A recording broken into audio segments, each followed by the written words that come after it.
प्रकार। तो यहाँ पे हमें सबसे पहले डेफिनेशन देखनी है ट्रांसफार्मर। ट्रांसफार्मर किसे कहते हैं?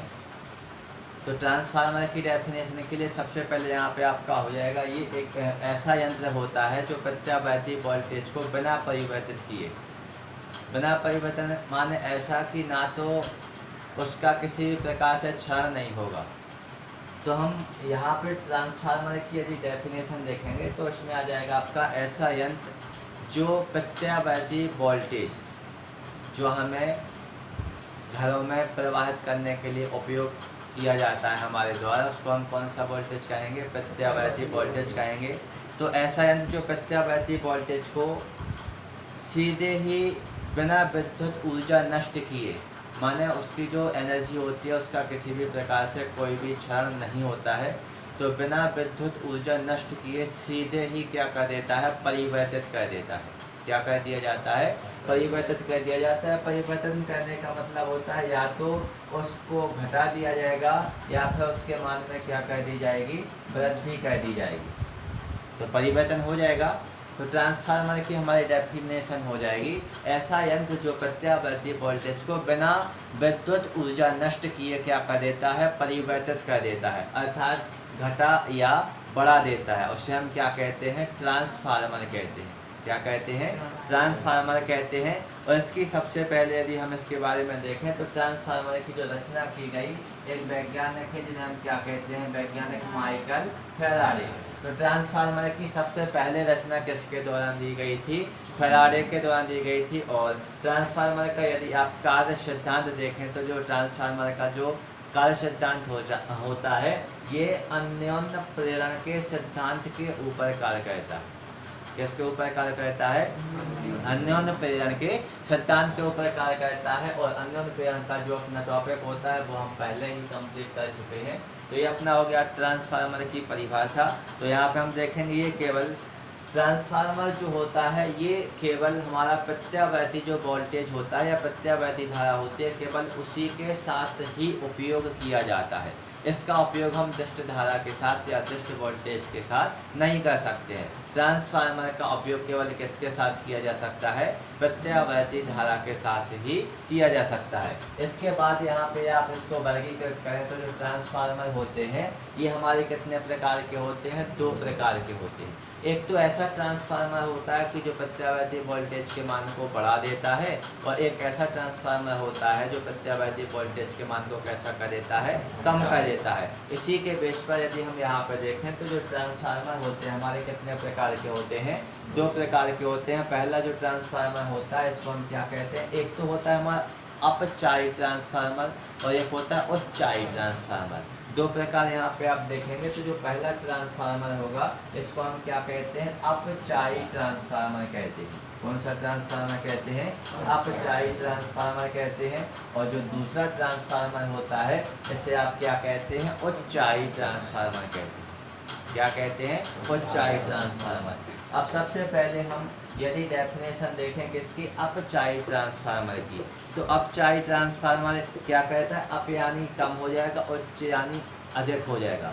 तो यहाँ पे हम देखेंगे अपचायी ट्रांसफार्मर की हमारी परिभाषा बनती है ऐसा ट्रांसफार्मर जो क्या करता है? उच्च प्रत्यावर्ती वोल्टेज को निम्न प्रत्यावर्ती वोल्टेज में परिवर्तित करने का कार्य करता है। नाम से स्पष्ट है। अपचायी ट्रांसफार्मर अप यानी कम हो जाएगा, उच्च यानी ज़्यादा हो जाएगा। तो अपचायी ट्रांसफार्मर की डेफिनेशन हमारी हो जाएगी ऐसा ट्रांसफार्मर जो क्या करता है? उच्च प्रत्यावर्ती वोल्टेज को निम्न प्रत्यावर्ती वोल्टेज में परिवर्तित करने का कार्य करता है। उस ट्रांसफार्मर को हम क्या कहते हैं? अपचायी ट्रांसफार्मर कहते हैं। क्या कहते हैं? अपचायी ट्रांसफार्मर कहते हैं। अब इसमें यदि देखा जाए तो इसमें आउटपुट में प्राप्त धारा जो होती है प्रत्यावर्ती धारा का मान इनपुट की धारा से यदि हम देखें तो कैसा होता है? अधिक होता है। आउटपुट जो धारा निकलती है उसको हम क्या कहेंगे? आउटपुट धारा कहेंगे। इनपुट धारा यानी जो धारा उसमें आती है उस धारा को हम क्या कहते हैं? इनपुट धारा कहते हैं। और यदि हम अपचाई ट्रांसफार्मर में देखें कि जो आउटपुट और इनपुट धारा होती है इसमें परिवर्तन होता है। तो यहाँ पे हम कह सकते हैं कि जो हमारा अपचाई ट्रांसफार्मर होता है इसमें यदि हम प्रत्यावर्ती धारा का मान देखें, आउटपुट में प्राप्त प्रत्यावर्ती धारा का मान, यानी जो धारा निकल रही है किससे, ट्रांसफार्मर से, तो आउटपुट में प्राप्त प्रत्यावर्ती धारा का मान इनपुट से प्राप्त धारा के मान से या फिर इनपुट धारा के मान से कैसा होता है, अधिक होता है। माने धारा ज़्यादा निकलती है, आती कैसी है, कम आती है। तो इनपुट यानी कम और आउटपुट यानी ज़्यादा, तो आउटपुट का मान इनपुट के मान से कैसा होता है, अधिक होता है। कारण क्या है, क्योंकि ये क्या कहता है, उच्च प्रत्यावर्ती वोल्टेज को निम्न प्रत्यावर्ती वोल्टेज में परिवर्तित करने का कार्य कहता है। तो ऐसा हो गया अपना ओम के नियम के अकॉर्डिंग। ठीक है, ये जो मान परिवर्तन हुआ धारा और वोल्टेज का, ये होगा ओम के नियम के अनुसार हुआ ऐसा।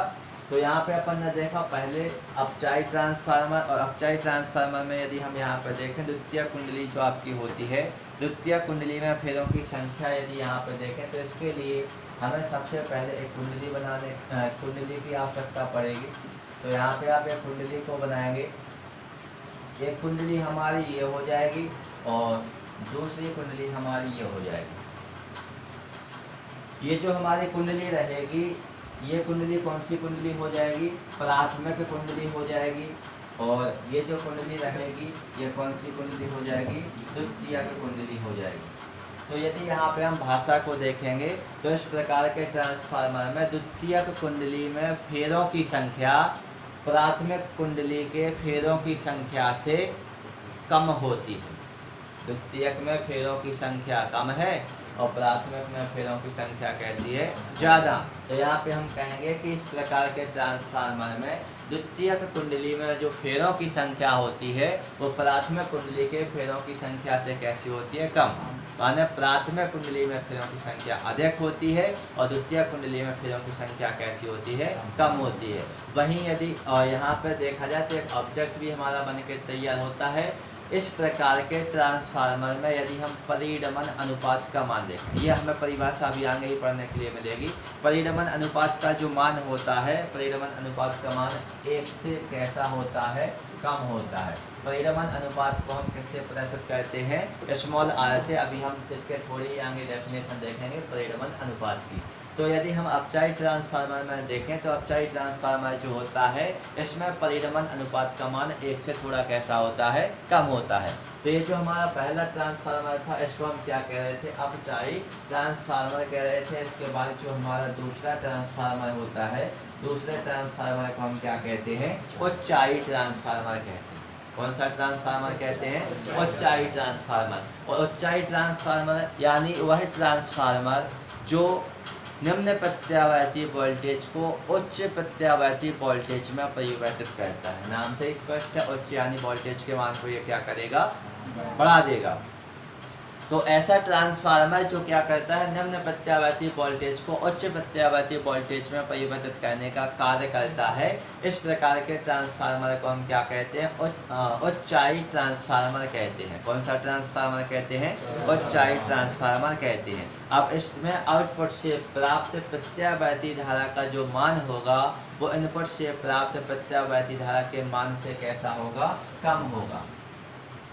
अपचाई में अधिक था और यहाँ पे कैसा हो जाएगा, कम, क्योंकि वोल्टेज का यहाँ पे मान कैसा हो गया, अधिक हो गया, और वहाँ पे वोल्टेज का मान कैसा हो रहा था, कम हो रहा था। तो ये धारा और वोल्टेज ओम के नियम के अकॉर्डिंग एक दूसरे के विपरीत चल रहे हैं, व्युत्क्रमानुपाती में चल रहे हैं। तो यहाँ पे हम देखेंगे कि इसमें जो आउटपुट धारा का जो मान होता है वो इनपुट धारा के मान से कैसा होता है, कम होता है। साथ में यदि हम इसके डायग्राम को देखें तो यहाँ पे जो अपना डायग्राम बनता है, डायग्राम कुछ इस प्रकार का हो जाएगा।